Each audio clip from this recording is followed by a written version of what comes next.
Opa, tudo bem? Seja bem-vindo aqui a mais esse vídeo. Você que é pai, ou você que vai se tornar pai, ou você que é mãe, mas se interessa por esse assunto paternidade ou assunto parentalidade, para você que é o tutor ou tutora de uma criança e quer aqui partilhar com uma outra pessoa também que é pai, tá?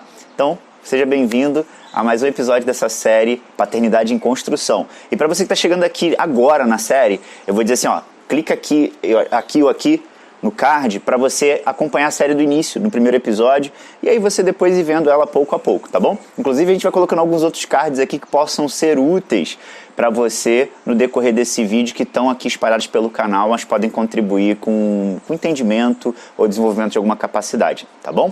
Então bora lá, vamos começar. Então hoje a gente vem para dar uma dica bem legal pra gente que é pai, pra gente que é mãe, que é o seguinte: primeira coisa, é muito importante a gente começar a entender quais são as fases de desenvolvimento de uma criança. Começa a pesquisar quais são fases e etapas que são próprias da infância. Então você vai ver assim, pô, meu filho está em que momento? Está na primeira infância? Está na segunda infância?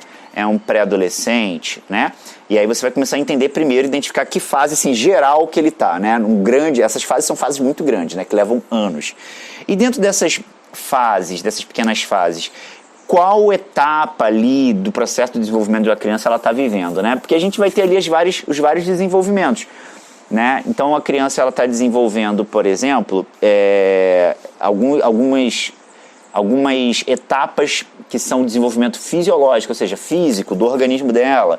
Aí tem momentos que a criança está vivendo fases do desenvolvimento psíquico dela, né? Então agora é a fase da autoafirmação, agora é a fase um período, quer dizer, construção da identidade é longo, né? O período da construção da identidade, é daqui até aqui, como que isso acontece, enfim. O importante é assim, veja a idade do seu filho, vai na internet, começa a dar umas googladas, vê pelo menos 3 sites diferentes, não pega um como verdade absoluta, e sites com confiança, tá bom? Confiabilidade, tá? Que tem uma credibilidade para falar sobre o assunto. Achou isso? Aí vem a dica que eu vou dar para você. Eu como pai, eu sempre pensei assim, poxa, eu preciso ajudar no desenvolvimento do meu filho, poxa, eu preciso entender alguma coisa da etapa do desenvolvimento que ele está vivendo para poder ajudar ele, né? E aí eu estava fazendo isso, né? Então estudava, meu filho agora estava vivendo ali a fase, por exemplo, quando ele era bebê, né? Da transição de alimentos líquidos para alimentos sólidos. Eu comecei a estudar e comecei a entender que existem os fenômenos fisiológicos, existe fenômeno psíquico envolvido nesse processo, existe uma questão de construção de hábito, enfim, comecei a entender isso tudo, né? E aí para poder ajudar nessa transição para o meu filho. E aí eu começo a ter que mudar para poder ajudar meu filho. Eu preciso dar referências para ele comer na nossa frente, ver a gente comendo, quer dizer, ele vê a gente comendo na frente dele, o que a gente está botando na mesa e aquela coisa toda. Só que aí, à medida que eu fui estudando cada etapa, cada processo, e aí fui vendo com meu filho, eu percebi um erro que eu estava cometendo, que é a dica que eu quero deixar aqui para você, que pode te ajudar muito. É uma dica muito simples, mas ela vai fazer muita diferença. O que acontecia?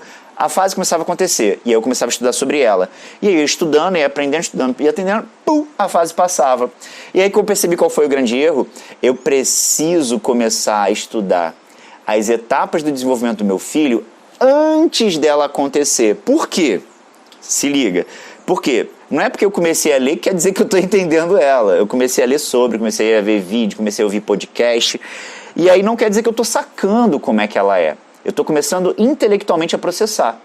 Só que aí, para trazer isso do intelecto para o meu comportamento, é uma outra etapa.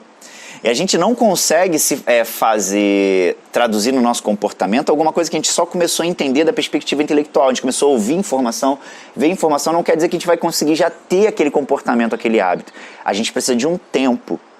E aí, a gente tendo esse tempo, um tempinho mínimo, a gente consegue chegar na época em que o nosso filho está desenvolvendo está naquela etapa do desenvolvimento, a gente está pelo menos um pouco mais treinado para de fato conseguir ajudá-lo melhor. E detalhe, por que eu comecei a fazer isso? Porque eu também comecei a entender que nada substituiria o momento onde as coisas estivessem acontecendo. Eu só entenderia plenamente quando aquele processo, aquela etapa estivesse rolando, né?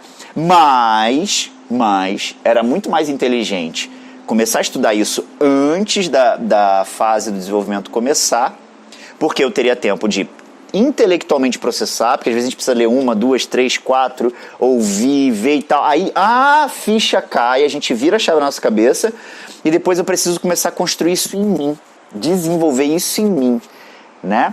Deixa eu dar mais um exemplo para ficar mais concreto, tá? Por exemplo, eu até comentei no primeiro episódio, eu estou ensinando meu filho a ser mais organizado. Então, eu preciso começar a aprender como que faz a organização, uma organização melhor do espaço físico, para que eu possa, ali nesse treinamento com meu filho, mostrar para ele maneiras de fazer isso de uma forma mais organizada. Mas se eu também não souber, não tiver a menor noção, como que eu vou ajudar meu filho? Ou, por exemplo, poxa, vai chegar um momento que meu filho vai chegar à fase do confronto, que isso é normal. A gente tem várias fases, inclusive, de confronto na evolução do nosso filho. Confronto com a gente, né? Então, o quanto eu sei lidar com confronto, o quanto eu pessoalizo quando alguém me questiona, ou alguém se impõe, ou alguém tenta entrar em embate comigo, eu entro automaticamente, então eu vou precisar de um tempo para mim. E aí eu vou precisar processar e assimilar essas coisas para estar um pouquinho mais... com essas habilidades um pouquinho mais treinadas, ou eu ter praticado um pouquinho, para quando chegar esse momento onde tudo for acontecer, e que nada substitui essa prática, eu pelo menos estou um pouco melhor treinado. Eu pelo menos tive a possibilidade de começar a trabalhar isso em mim antes. E aí, de novo, a paternidade vira uma grande oportunidade da gente se desenvolver pessoalmente. Cara, um dos maiores cursos de desenvolvimento pessoal da vida é a paternidade. Então, irmão, aproveita. Então, minha amiga, aproveita essa experiência paterna, essa experiência materna e procura praticar essa dica. Começa a se informar antes, começa a treinar antes, para que quando a etapa chegar, você consiga tirar um melhor proveito dessa experiência e essa fase de transição com o seu filho não seja tão caótica, nem para você, nem para o seu filho. Grande abraço e vamos aqui nos ajudando, partilhando enquanto pais. Comenta aqui embaixo para mim, que outra dica você pode dar a respeito do desenvolvimento dos filhos? O que você pode contribuir aqui com essa comunidade, com essa galera aqui que está vindo aqui assistir esses vídeos? Vamos fazer esse espaço aqui um espaço de crescimento conjunto? Eu quero aprender, estou partilhando o que eu aprendi. Partilha com a gente também, escreve aqui embaixo que outras coisas legais você também pode dar dica que vai ajudar todo mundo aqui que está assistindo a se melhorar um pouco mais enquanto pai ou enquanto mãe, mas prioritariamente nessa experiência paterna, de construção paterna. Grande abraço! Até o próximo vídeo da série Paternidade em Construção.